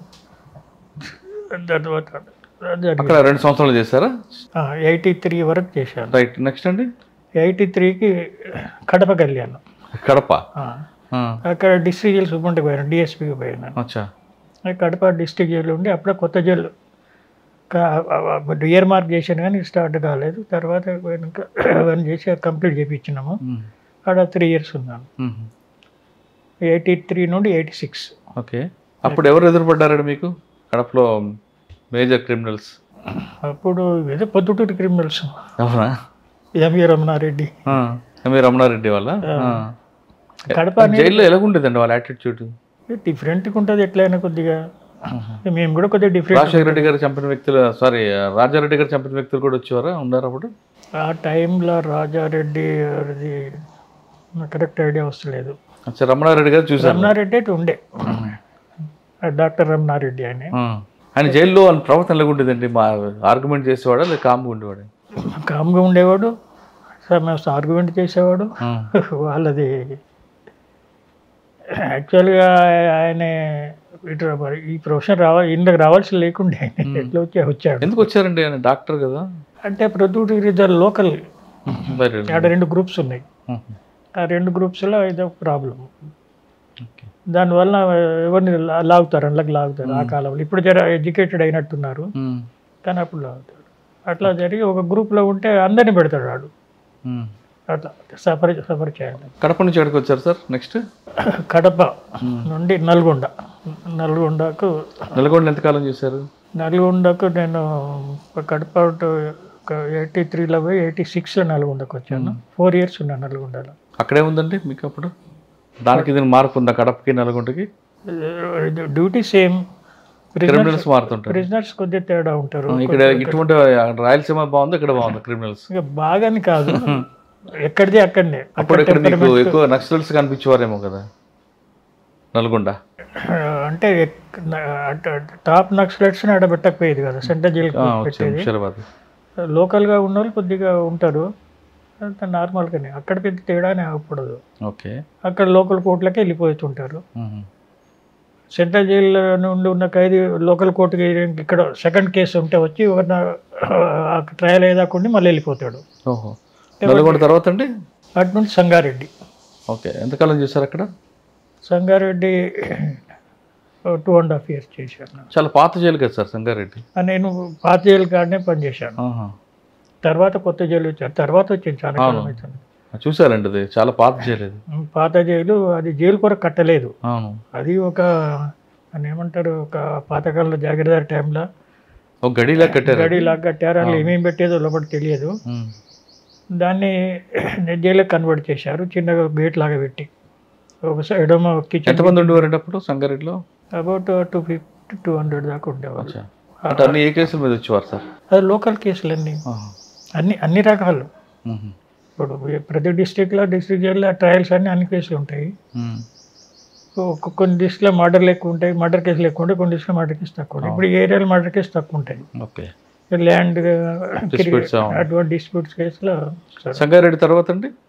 సంగారెడ్డి నుండి Eluru sub jail. Eluru district sub jails sir. ఏలూరులో 7 సబ్ జైల్స్ ఉన్నాయి. ఆ 7 సబ్ జైల్స్కు ఆఫీసర్ ఉంటాడు డిస్ట్రిక్ట్ హెడ్ క్వార్టర్లో. అట్లా ఏలూరు డిస్ట్రిక్ట్ హెడ్ క్వార్టర్ ఉంటే ఏలూరు టౌన్లోనే ఉంటుంది. టౌన్ సబ్ జైలుకు సబ్ జైల్ సూపరింట్ వేరే ఉంటాడు. మేమేమో దానికి సూపర్విజన్ క్యాడర్ అంటాం. 7 సబ్ జైళ్లకు డిఐజీ ఆఫీసు, వాళ్ళ అడ్మినిస్ట్రేషన్ అంతా మాని ఉండే జరుగుతుంటుంది. ఓకే. ఏలూరు తర్వాత? ఏలూరు నుండి కరీంనగర్. మరి ఇటు వచ్చారు? కరీంనగర్. ఇక్కడ మీకు ఎదురుపడ్డారు నక్సల్స్ ఎవరైనా? కరీంనగర్లో కొద్దిగా, ఇంకా కరీంనగర్లో కూడా సబ్ జైల్స్ ఆఫీసర్గానే ఉంటాయి.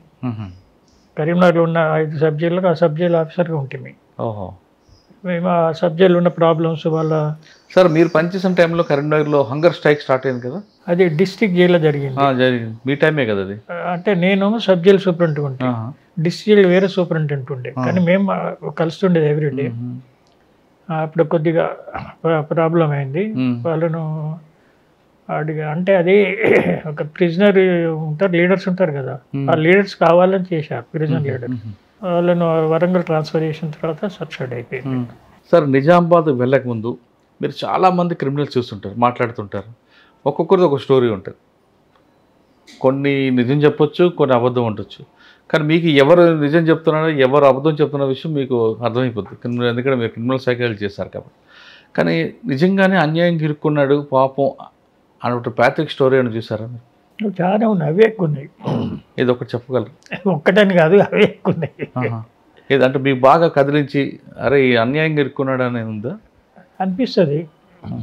నేను సెకండ్ టైం పిఎస్సి చట్టపల్లి పనిచేసినప్పుడు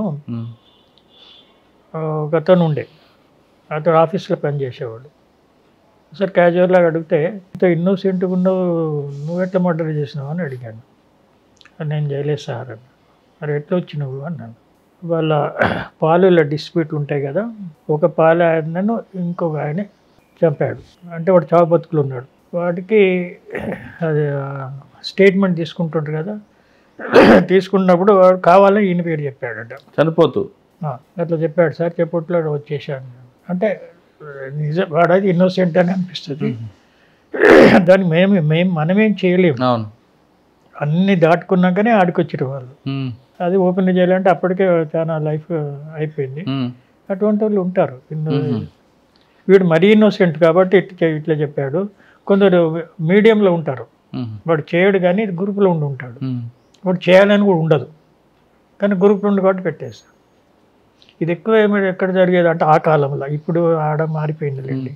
సార్ ఇటువంటి కేసులు కాకుండా రేప్ చేసి మీ దగ్గరకు వస్తుంటారు కేసుల్లో శిక్ష పడడానికి, వాళ్ళు చూసినప్పుడు మీకు ఏమనిపిస్తుంటుందండి? అట్లా పర్టికులర్ ఐడెంటిఫై ఏం చేయము. వాళ్ళందరూ సెంట్రల్ జైలునే ఉంటారు, ఓపెనర్ జైలుకి ఇక్కడ పంపరు వాళ్ళను. వాళ్ళ యాటిట్యూడ్ కొద్దిగా డిఫరెంట్ ఉంటుంది కానీ వాళ్ళు మారిపోతారు ఫ్లో ఆఫ్ టైంలో. కానీ రిపెండెన్స్ 90% రిపెండెన్స్ వస్తుంది ఎవరికైనా కూడా, అది చేయవలసి లేకుంటే అనే ఫీలింగ్. ఇక ఈ హ్యాబిచువల్స్ ఉంటారు కదా, వాళ్ళకి బతుకుదేరి వ్యాధి అంటారు. హ్యాబిచువల్స్ ఉంటారు చూడండి, పిక్ ఫ్యాక్టర్స్ అనుకోండి, ఇటువంటి ప్రాపర్టీ అఫెండర్స్. ఇక అఫెన్సెస్ అగేన్స్ట్ హ్యూమన్ బాడీ అనేది పర్పస్ఫుల్, ఒక రివెంజ్ఫుల్ యాటిట్యూడ్. అది ప్రాపర్టీ అఫెన్స్ అనేది కొంత అదే జీవనం వాడికి, అదే బతుకుదేరు టైంలో చేస్తూ కొంత ఉంటారు. పట్టుకుంటే ఇటు వస్తాడు, 4 రోజులు ఉంటాడు, పోతే వాటి మళ్ళీ రిపీట్ చేస్తుంటాడు. సార్ జైల్లో ప్రిజనర్ ఉంటారు, వాళ్ళ ఫ్యామిలీ నుంచి బయట వెయిట్ చేస్తుంటారు, పిల్లలు భార్య అంతా. వాళ్ళు చూస్తే బాధ అనిపిస్తుంటుంది, ఏడుస్తుంటారు, ఎప్పుడు భర్త వస్తాడని తండ్రి కోసం చూస్తుంటారు. అటువంటి సంఘటన చూసినప్పుడు మీకు ఏమనిపిస్తుంది సార్? అది ములాఖాత్ టైంలో కనిపిస్తుంటుంది. అనిపించడం అనేది అది ఒక్కరోజు చూసేవాళ్ళని కనిపిస్తుంది, రోజు చూసేవాళ్ళం అనేది ఇది కామన్. ఇది ఎక్కువ బాధపడేవాళ్ళు ఎవరు అంటే ఇన్నోసెంట్గా జైలుకి వచ్చిన వాళ్ళ ఫ్యామిలీ ఎక్కువ బాధపడుతుంది. ఎరగక ఇరుకోవడము, ఇంకొన్ని వీడిని పెట్టి ఇట్లా వంటి వాళ్ళకి ఎక్కువ బాధపడుతుంటారు.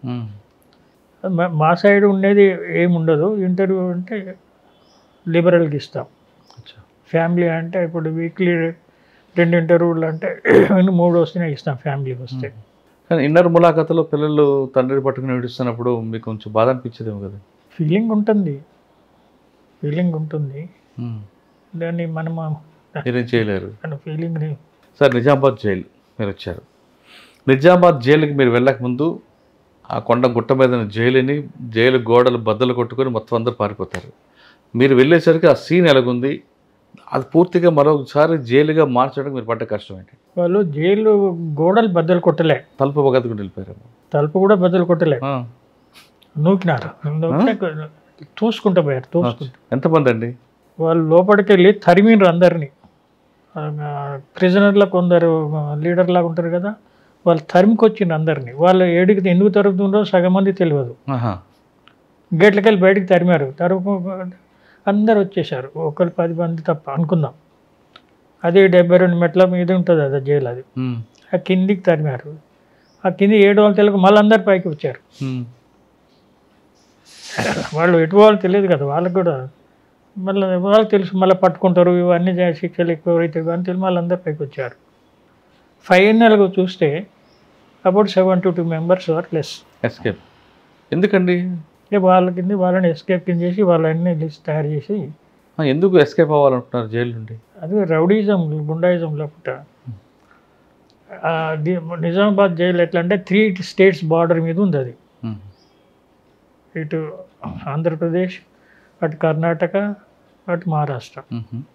ఎక్కువ మంది ఖైదీలు అక్కడక్కడ వాళ్ళే ఉంటారు, అక్కడ ఆ బార్డర్ స్టేట్ వాళ్ళు. అక్కడ ఎక్కువ డకాయిట్కి సంబంధించిన వాళ్ళు వస్తారు, ఆ కేసులలో వచ్చిన వాళ్ళు. ఈ రీజియన్లో చేస్తే ఇటు వస్తారు, ఆ రీజన్లో చేస్తే అటుపోతారు. వాళ్ళు ఎక్కువ మంది జమ అయ్యారు. ఇక వాళ్ళకున్న ఆ టైంలో ఏమి ఫీలింగో దాన్ని బట్టి వాళ్ళ కొందరు రౌడీస్ తరిమారు అందరిని బయటికి. వాళ్ళు తలుపులు తోసుకుంటే అది ఉగాది రోజు తోసుకుంటే లెస్ సెక్యూరిటీ అనిపించింది వాళ్ళకు. మళ్ళీ మిగతా వాళ్ళందరూ పైకి వెళ్ళిపోయారు. ఉన్నోళ్ళు లెక్కేసుకుంటే తక్కువ ఉన్న వాళ్ళు లెక్కేసుకున్నారు, సరిపోయింది. దాని తర్వాత వాళ్ళు తిరిగి వచ్చారు అందరూ. సార్ నిజామాబాద్ జైలుకి వెళ్ళకముందు మీరు సీకాసాకి రిపోర్ట్ చేశారు, హైదరాబాద్లో రిపోర్ట్ చేశారు. హైదరాబాద్ సీకాసాకి మీరు హైదరాబాద్లో ఉన్నారు, నిజామాబాద్ జైలుకి వెళ్ళకముందు. నేను కరీంనగర్లో ఉన్నారు. మీరు రాగానే మీకు నిజామాబాద్కి ట్రాన్స్ఫర్ చేశారు. ఈ ఇన్సిడెంట్ జరిగిన నెక్స్ట్ డే ఈ సంఘటన జరిగిన వెంటనే మీరు నిజామాబాద్ సూట్ కేసు తీసుకొని బస్ స్టాండ్లో దిగిన తర్వాత ఏం జరిగిందండి? ఆడ బస్ స్టాండ్ దిగి డిస్ట్రిక్ట్ జైలుకు రిక్షాలు లేదా మాట్లాడితే వాడు నవ్వుతున్నాడు. ఎందుకు? డిస్ట్రిక్ట్ జైలు పేరుని అరే ఏంటో డిస్ట్రిక్ట్ జైలుకి వస్తే రా, లేకపోతే అంటే మొన్ననే జరిగింది కదా సార్ నిన్ననే అదే అంటుండే. సైడ్ అంటే పోయినాం.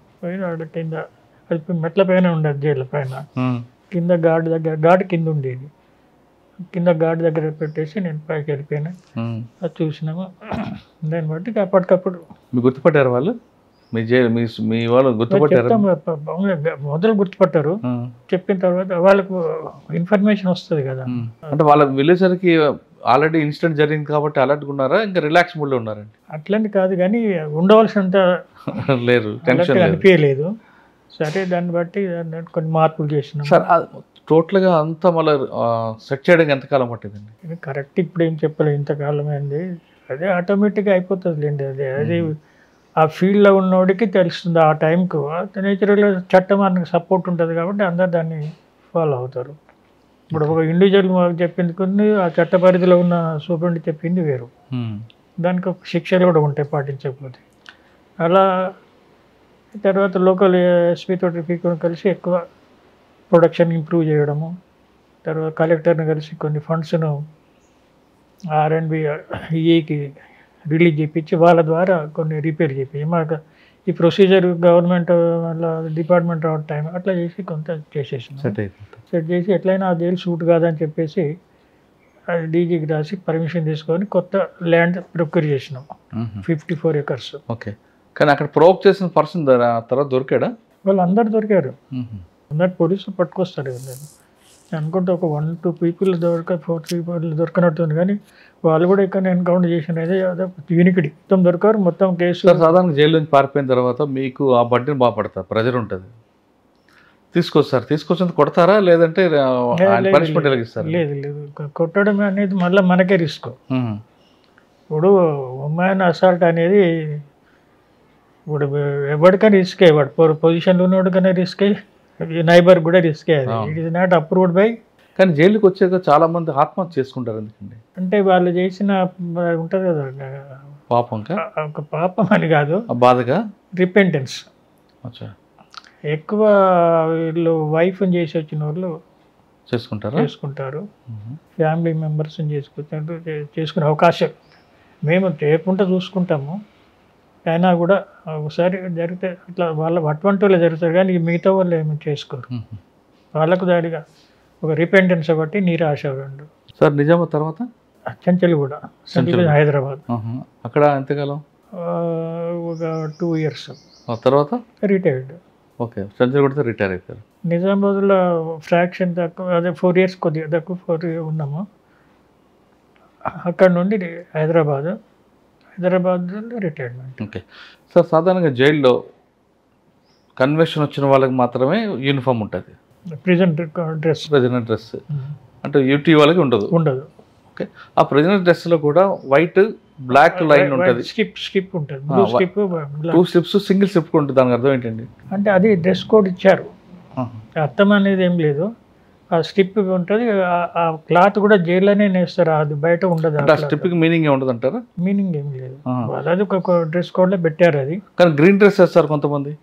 గ్రీన్ డ్రెస్ అది వర్కింగ్ డ్రెస్, ఫ్యాక్టరీలో పనిచేసేటప్పుడు, లోపల జైలు అదర్ యాక్టివిటీస్లో పనిచేసేటప్పుడు గ్రీన్ డ్రెస్ వేసుకొని పనిచేస్తారు. కానీ సింగిల్ లైన్ ఉంటే, సింగిల్ స్టెప్ ఉంటే ఒకటి, డబుల్ స్టెప్ ఉంటే ఒకటి అంటారు, వాస్తవం?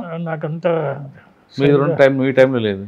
స్లిప్ అయితే ఉంటుంది కానీ అంత సింగిల్ డబుల్ టైం చేంజెస్ ఏం లేవు. అది అగ్రికల్చర్ పనిచేసిన వాళ్ళకి అక్కడ వాళ్ళకు ఇప్పుడు ఏమి గ్రీన్ ఇస్తున్నారేమో, అది ఎక్స్ట్రా డ్రెస్ ఇస్తారు. ఒకటి రొటీన్ వాడే డ్రెస్సులు 3 పేర్లు ఉంటాయి, ఒకటి ఎక్స్ట్రా పేరు ఉంటుంది. సార్ కొంతమంది కన్విక్షన్ వచ్చింది, జైల్లో ఉంటారు, ఎప్పుడో క్షమాభిక్ష వస్తుంటుంది. వచ్చినప్పుడు మీ దగ్గర మంచి వాళ్ళందరూ మీరు రిఫర్ చేస్తారు పేర్లకి, దానికి వస్తుంది అనుకుంటా. ఆ రూల్స్ ప్రకారం వాళ్ళందరికీ వచ్చిన ప్రతి ఖైదీకి అప్పీల్ చేసుకుంటారు. జైలు వాళ్ళకి ఫెసిలిటీస్ ఇస్తుంది. అప్పీల్ వాళ్ళ పర్సనల్ లీడర్ లేకుంటే గవర్నమెంట్ తరఫున లీడర్ పెట్టి వాళ్ళు చూస్తారు. అంటే ఎవరికి మీరు ప్రిఫర్ చేస్తారండి? ఎవరైనా వచ్చిన ప్రతి ఒక్కరు కూడా నేను మంచివాడిని బయటకు వెళ్తా అంటాడు కదా. అది బయటికి అప్పీల్ అనేది బయటకు వెళ్తాను కాదు కదా, నా శిక్షను తగ్గించండి, నేను నేరం చేయలేదు అంటాడు. అవును. దాని మీదనే వెళ్ళిపోతాడు. అక్కడ హైయర్ కోర్ట్స్ కొన్ని సేమ్ శిక్షను చేస్తారు, లేకపోతే తగ్గిస్తారు, లేదా కొట్టేస్తారు. అది కాదు అంటుందండి. ఇప్పుడు గవర్నమెంట్ అది క్షమాపేక్షిస్తుంది. అది శిక్ష పడ్డోళ్ళకు శిక్ష పడ్డోళ్ళకు ఒక మెథడాలజీ ఉంది. అవును. ప్రీమేచర్ రిలీజ్ అని. దానికి ఎవరు ఎలిజిబిలిటీ దానికి? లైఫర్ అయితేనే ఒక పర్టికులర్ పీరియడ్ అయిన తర్వాత ఎలిజిబిలిటీ అవుతారు. హీనియస్ క్రైమ్ అయితే కాదు. హీనియస్ అంటే కొన్ని పర్పస్ఫుల్గా చేసిన క్రైమ్స్ ఉంటాయి, మర్డర్, అది వాళ్ళు ఎలిజిబుల్ లేదు. దాంట్లో మిగతా వాళ్ళు ఉంటారు కదా, దాంట్లో వాళ్ళకి ఎలిజిబిలిటీ ఉంటుంది. అంటే శనికా వయసులో మర్డర్ చేస్తాడు దానికి, దాన్ని నార్మల్ కిందకి వస్తుంది. అది వాళ్ళందరికీ అంటే కాన్స్పిరసీ చేస్తే రాదు. ఓకే. అంటే అది వెరీ రేర్ ఆఫ్ రేర్ కింద తీసుకుంటే దాంట్లో వీళ్ళందరికీ ఒక మినిమం 7 years సెంటెన్స్ గడిపిన తర్వాత they become eligible, including remission, under trial prison, యూటీగా శిక్ష కంటే ముందు ఒక 1-2 years కొంత కలుపుతారు కొందరు. అంతా టోటల్ కలిపితే 14 ఏళ్ళ వరకు రావాలి. అక్కడికి ఇది యాక్చువల్ సెంటెన్స్ ప్లస్ అన్నీ కలిపి 14 ఏళ్ళు. వాళ్ళని ప్రీ రిలీజ్ ప్రోగ్రామ్ మీద తీసుకుంటాం. వాళ్ళని సపరేట్ చేసి వాళ్ళకి ఎవ్రీ 3 months ఒక మీటింగ్ ఉంటుంది. ఆ మీటింగ్లో పెడతాము. దాంట్లో అన్ని రివ్యూ చేసి వాళ్ళు రికమెండ్ చేసి గవర్నమెంట్ పంపిస్తే అది గవర్నమెంట్ అప్రూవల్ చేస్తే రిలీజ్ అవుతుంది. అది ఎక్కడ బ్రేక్ అయినా కూడా మళ్ళీ ఉండిపోతాడు. కానీ రేపు గవర్నర్ ఆర్డర్ వస్తుంది, నా పేరు ఉంటుంది అనుకుంటారు చాలామంది. అంటే ఆర్డర్ వచ్చిన తర్వాత పేరు లేకపోతే వాళ్ళందరూ బాగా ఇప్పుడు అక్కడి వరకు పోయినా ఏవి రిజెక్ట్ కావు. ఇక్కడెక్కడ ఫిల్టర్ అయినాయి తప్ప అక్కడి వరకు పోయినాయి. ఒక్కటి జరిగితే ఫీల్ అవుతారు ఎవరేం చేస్తారు. ఇప్పుడు అందరికీ ఒకటే తీరుగా అయితే యూనిఫామ్గా అయితే రావు కదా. లేకపోతే ఇవన్నీ స్టేజెస్ ఎందుకు పెట్టారు, ప్రతి లెవెల్లో మళ్ళీ చెక్ చేయమని. అదే సార్, రిటైర్ అయిపోయారు. అయిన తర్వాత ఏం చేస్తున్నారు? ప్రశాంత్ నార్మల్ ఒక 2 years నేను దీంట్లో ఎయిడ్స్ కంట్రోల్ సొసైటీ అని ఒకటి ఉంది, కోటిలో ఉంది వాళ్ళ ఆఫీస్. అవును. దాంట్లో పనిచేశాను మన ప్రిజన్ సైడ్. అప్పుడు అన్ని ప్రిజన్ అంతా తిరిగేది. వాళ్ళ ఒక్కొక్క రిప్రజెంటేటివ్ ఆ జిల్లాలో పనిచేసేవాడు. వాళ్ళ వర్క్ని సూపర్వైజ్ చేసేది. హెల్త్ ప్రోగ్రామ్స్ కింద అనేది అంతా అదే దాని కింద వర్క్ చేసి రివ్యూ చేసి వీళ్ళకు చంద్రబాబు అని ఉండే ఐఏఎస్, మేము వీటికి వచ్చి రివ్యూ చేసేది. అట్లా ఒక 2 years పనిచేశాను. తర్వాత సీకాకు క్లాసులకు పోయేవాళ్ళు. అట్లా ఒక 4-5 years తిరిగింది. తర్వాత మనకంటే నెక్స్ట్ రిటైర్డ్ వాళ్ళు చాలా మంది వస్తుంటారు కదా, వాళ్ళందరికీ మనం ఇక్కడే నార్మల్ లైఫ్. సార్, మీ దగ్గర ఉన్న ఖైదీలు కొంతమంది బయటకు వచ్చాక మీకు ఇంకా పలకరిస్తుంటారు? అటువంటిది జరగలేదండి. అంటే అక్కడితో క్లోజ్ అది. ఇప్పుడు ఒక ప్రిజన్లో ఉన్న రిలీజ్ అయిన ప్రిజన్స్ మనం ఇంకో దగ్గర పని చేస్తుంటే అక్కడ అవపడతాడు వాడు. మీకు ఎక్కువ రిపీట్ కనిపిస్తుంటారండి? ఎక్కువ కాదు, వెరీ రేర్ ఆఫ్ రేర్. ఒకవేళ కనిపించిన అడుగుతారు, ఎందుకు మళ్ళీ వచ్చాను అడిగారు ఎప్పుడైనా? నార్మల్గా వాళ్ళ మళ్ళీ ప్రెజెంట్ చెక్ చేస్తుంటాం కదా, అక్కడ ప్రిజనర్స్ ఉన్నాయి. ఎవ్రీ మండే నాడు ఒక పరేడ్ ఉంటుంది, అన్ని బ్లాక్లో నిలబడతారు, అన్ని తిరుక్కుంటూ వస్తాం సూపరెంట్గా. అప్పుడు ఐడెంటిఫై చేస్తాము. వాడు చెప్తాడు మళ్ళీ ఏదో వచ్చి పోలీసులు పెట్టినట్టు అయిపోతుంది. సార్, ఇప్పుడున్న జైల్స్ అప్పటికి 1971 వేరు, 2025కి చాలా మార్పు వచ్చింది. పర్టికులర్గా మన ఇండియాలో తీసుకుంటే తెలంగాణ, ఆంధ్రప్రదేశ్ నెంబర్ 1 అని అనుకోవచ్చు.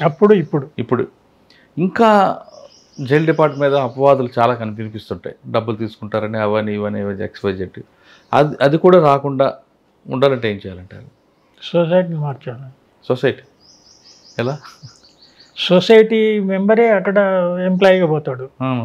ఇక్కడున్న అలవాటు అక్కడ ఉంటాయి. ఈ సొసైటీ మంచిదైతే వాడిన అలవాటు అక్కడ కూడా మంచిగా ఉంటాయి. దాన్ని మనము ఇండివిజువల్గా ఏం చేయగలుగుతాము? ఆడ కంట్రోల్ చేస్తారు. 99% కంట్రోల్లో ఉంటాడు. మీరు చెప్పింది రేర్ ఆఫ్ రేర్ కేసు జరిగితే ఐడెంటిఫై అయితే పనిష్మెంట్ ఇస్తారు. ఓకే, పనిష్మెంట్ కూడా చాలా సీరియస్గా ఉంటాయండి. సీరియస్గా ఇస్తారు దాని నేచర్ని బట్టి. ఇప్పుడు ప్రిజనర్స్ రిలేటివ్స్ ఫ్రెండ్స్ తోటి వీడు పెట్టుకోవద్దు, కమ్యూనికేషన్ పెట్టుకోవద్దు, వాళ్ళతో కలవద్దు. కొంతమంది ములాఖత్ వచ్చిన ప్రిజనర్స్ వైఫ్తో అటాచ్మెంట్లు పెట్టుకుంటారు కదండి. అది జరగదండి నార్మల్గా. 99% జరగదు, 99% జరగదు. వాళ్ళ బాధలు వాళ్ళకుంటాయి, వీళ్ళ బాధలు వీళ్ళకుంటాయి. రేర్ ఆఫ్ రేరెస్ట్ కిందనే వస్తుంది తప్ప నార్మల్గా జరగదు ఎక్కడ. తర్వాత ఇక్కడ ప్రిజర్ ముగ్గట కూడా చాలా గార్డ్ ఉంటుంది కదా, వాళ్ళు సేఫ్గా వెళ్ళిపోయేటట్టు అన్నీ చూస్తాం. సార్ ఫైనల్గా చెప్పండి, ఈ డిపార్ట్మెంట్లోకి రావాలనుకున్న వాళ్ళకి మీరు ఇచ్చే మెసేజ్ ఏంటి? నాకు తెలిసిన కాడికి ఎవరు ఈ డిపార్ట్మెంట్కి రావాలా ఆ డిపార్ట్మెంట్ రావాలని నాకు తెలిసిన ఫ్రెండ్స్ ఎవరు లేరండి. వాళ్ళకి ఆ టైంకు జరిగే ఆపర్చునిటీ బట్టి జాయిన్ అవుతున్నారు. సార్ ఆ విధంగా వచ్చారనుకోండి, కావాలనా బై ఛాన్స్ వచ్చారనుకోండి డిపార్ట్మెంట్లోకి, అందరు అట్లే వస్తారు. డిపార్ట్మెంట్ వచ్చిన వాళ్ళు ఏం చేయాలంట? ఏం చేస్తారు, ట్రైనింగ్ పొందుతారు. ఆ ట్రైనింగ్ ఉంటే చార్ట్ ఉంటుంది, ఆ డ్యూటీ చార్ట్ ఫాలో అవుతారు. ఇప్పుడు ఎవరైనా కూడా డ్యూటీ చార్ట్ ఫాలో అవ్వాల్సిందే కదా. ఆ డ్యూటీ చార్ట్ ఏముంటే అదే ఫాలో అవుతారు. అందులో మంచివాడు అయితే ఇంకా ఎక్కువ మంచి పని చేస్తాడు, చెడ్డోడు అయితే మంచి పని చేయడు, ఆడికే ఆగిపోతాడు. ఇప్పుడు చట్ట పరిధిలో చెడు చేయడం కొరకు కంట్రోల్ చేస్తుంది, మంచి చేయడానికి కంట్రోల్ చేయదు ఏ చట్టం కూడా. వాళ్ళు ఇంకా మంచి పనులు చేయొచ్చు,